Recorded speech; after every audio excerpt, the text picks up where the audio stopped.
let's walk through that, because we do have a little bit of an indication from what happened to what's been happening in the Bundesliga. And I want to get Jules on this too, because we know who the good teams are, we know the good players are, but we don't know how they're going to be affected by the break. Obviously, that's a known unknown. Some of the conventional wisdom, some of the early indications, for example, from the Bundesliga, is that players who are smaller and lighter and have that kind of build will get fitter quicker and will have an impact quicker. Whereas, just not good news for, say, Diego Costa. But Jules, does that make sense to you? And Sid, are we going to see this? It makes sense to me, and I do think as well that the style of football in La Liga would be, even with the weather, as we've mentioned, would be far more suited to coming back after this break. It's a very technical football. There's maybe less intensity, or certainly less intensity, less counter pressing maybe than we can see in the Bundesliga. And I just don't think that we will see some of the games that we've seen in the Bundesliga where maybe the rhythm has dropped a bit, especially with not two of the top teams. And I think I think that La Liga would be more interesting generally in terms of football spectacle than the Bundesliga has been in certain games. If that's the case, then Sid, if Dr. Jules is right, does it mean it's bad news for Bordalas and Getafe and his tripe, which you weirdly pretend to like? And also for Atletico Madrid, perhaps? Well, I mean, obviously, on the face of it, intuitively, it feels like that would make some sense. But the other thing is we don't know. Maybe it is that those teams are so adept at doing things that are difficult and they're so inbuilt that they'll get back into them quicker. So maybe the press that Getafe use is so much more kind of, what do I call it? So much more ingrained that they can kind of fit back into that mechanism quicker than other teams who maybe need it, if less so, but also need it. I think, for example, I'll give you a good example of this. The other day, Quique Setien said that he believes that the 5 substitutes is bad news for Barcelona. Because obviously, intuitively, we all tend to say, and I know me and you have discussed this on Twitter, Gab, that we tend to say that, a bigger club has the advantage with having more substitutes because the quality of the players they bring on is going to be better. As you've rightly said, in part, the question mark is the tail off between the quality of what's on the pitch and the quality of what comes onto the pitch, if you see what I mean. Not necessarily the absolute value, but the comparative value. And what Setien said was that, and also what he didn't say, but what I think he was probably implying was, my bench is nowhere near as good as my starting 11 here. But what he actually said was, we are a team that, because of the nature of the way we play, we score a lot of goals late in games because of, if you like, and this is the argument about Barcelona.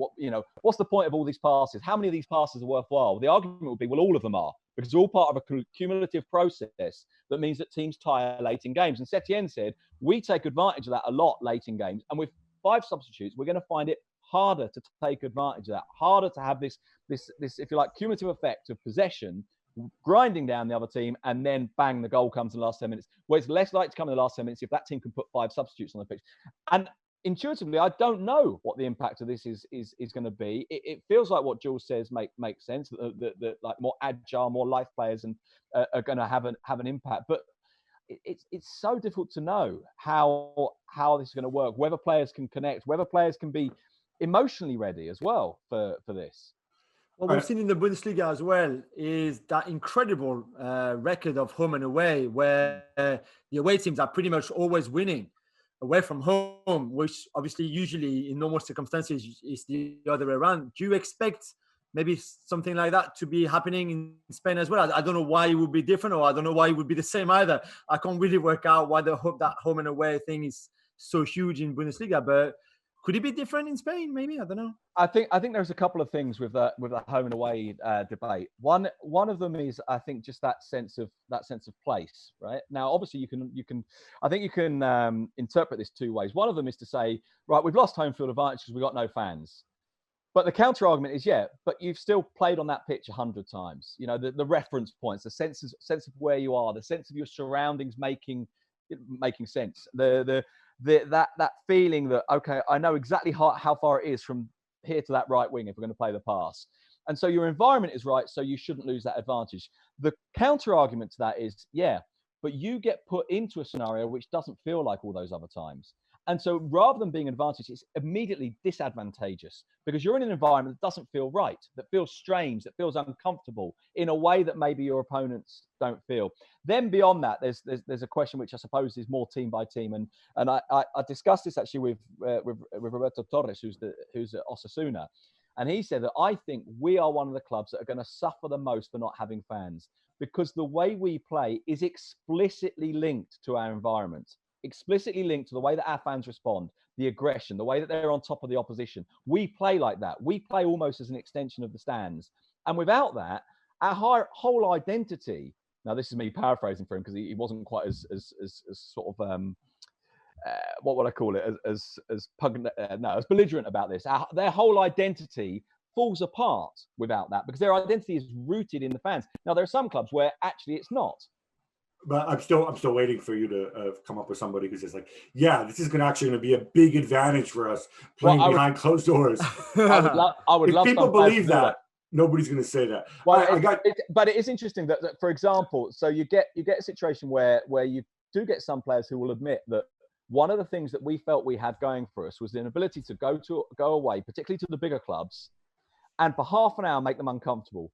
And feel that sense of tension in the atmosphere, their own fans getting frustrated. He said, and we know that if we get to half an hour and that starts to happen, now the fans are playing for us, not for them. And of course, so that disappears as well. So Barcelona might say, well, you take 98,000 fans away from us. And that's a big problem for us. But Barcelona's opponents are thinking, no, we want their 98,000 fans there because they'll get on their back.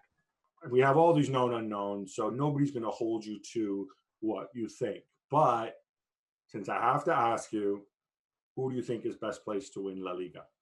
Right, the first thing to say here, Gab, is that you've just said there are all these known unknowns and so on. One known that we know, and we know very well, is that people absolutely 100% will hold me to this prediction, no matter what happens. I know. You, my friend, are a liar. Exactly. I honestly... because of these unknowns, I genuinely don't know how teams will respond. I do feel like, to go back to Jules' original point, it sort of feels like Barcelona style should make sense for this, that a team that circulates the ball should be benefited by this, that a team that, while it may not have had as clear an identity in recent years as we thought, does have an identity and does have a player who technically is so much better than everyone else that if we take away all those extraneous factors, surely in normal circumstances, and particularly if what they tell us is true, which is that Messi in training is even more amazing than Messi in matches, maybe that makes Barcelona favourites. But I just wonder about just that feeling that you always have with Real Madrid, that every time it looks like it's slipping away from them, if they're let off, they tend not to let that slip away from them. So, they dropped 2 points behind Barcelona. They trailed Manchester City in the Champions League. Everything stopped. And it's sort of difficult not to imagine Madrid with that kind of ability they have to kind of go, oh, someone's given us another chance. Thanks very much. You're right. That must be why they've won all those league titles over the last decade. Well, and here comes the answer. Got you there. No, because here comes the answer. Because that is exactly the point. The league titles tend to be a thing of regularity throughout the season, and Madrid sort of drifted away from it before it even happens. When they are still in with a chance of the league title at this stage of the season, they tend to get it, which is not very often because normally Barcelona have blown them out of the water by now. So the short answer is, oh, you've done me. The short answer is, Jules. I think Barcelona are favourites just about. Well, thank you very much for watching ESPN on YouTube. For more sports highlights and analysis, be sure to download the ESPN app. And for live streaming, premium content, and let's not forget as well, ESPN FC 7 days a week. Subscribe to ESPN Plus.